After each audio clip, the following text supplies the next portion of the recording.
Liberty, the wife of a gun manufacturer, is held hostage at a hot dog stand by a sniper seeking revenge. Liberty Stand Still started out as dumb enough as you can expect, with a woman being handcuffed to a hot dog cart and starting off a conversation with a sniper randomly firing at her in a crowded place.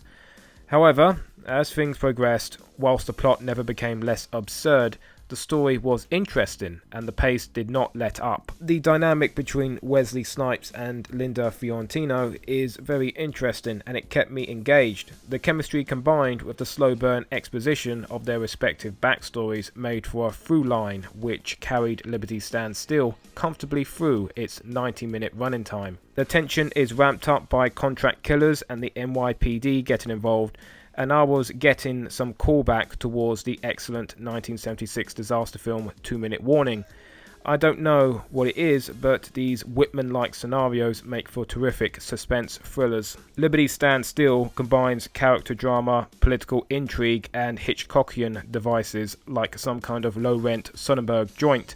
It's a hidden gem, simply put. I had a great time and I consider it a solid entry into Wesley Snipes' filmography. Chechen rebels take over a Russian nuclear power plant with intentions of blowing it up, and it's up to a mysterious agent to stop them. The Marksman is definitely the Die Hard of 2005, as it's one American badass against a generic band of foreign terrorists. Only this time the badass is a military guy, because Iraq. Seriously, this film should be called The Day Before A Good Day to Die Hard. My initial thoughts were that it was a decent slice of US military propaganda that would go on to define Wesley Snipes' career from here on in.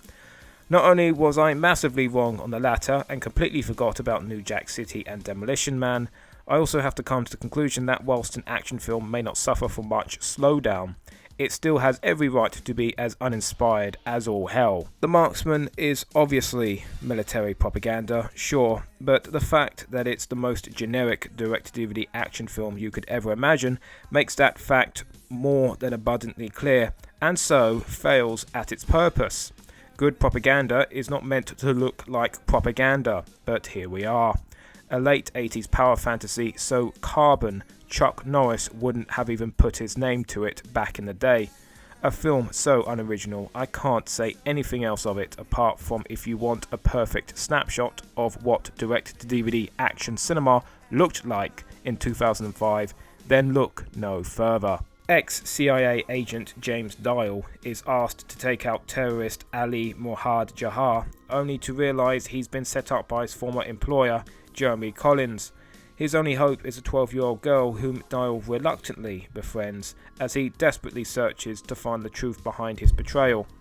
I did not expect The Contractor to be set near entirely in London, though it's actually Bulgaria, but here we are, and it makes for a much more interesting film than the globe-trotting super spy shoot-'em-up I had in my head, because God knows I've seen what that looks like on a stretched budget. The Contractor understands its limitations and is a solid action thriller because of it. Sure, direct-to-DVD is not the word regarding the film's overall quality, but there are some elements which raise it above the fray, such as its surprisingly decent performances and top-notch pacing, if I am being perfectly honest. Now sure, I could probably bitch and moan on a second viewing about how some of the action sequences were filmed, or Wesley Snipes just simply looking like he's there for the paycheck, or how the whole thing comes off as a cheap knockoff of Leon the Professional, but I don't think the film was made with second viewings in mind.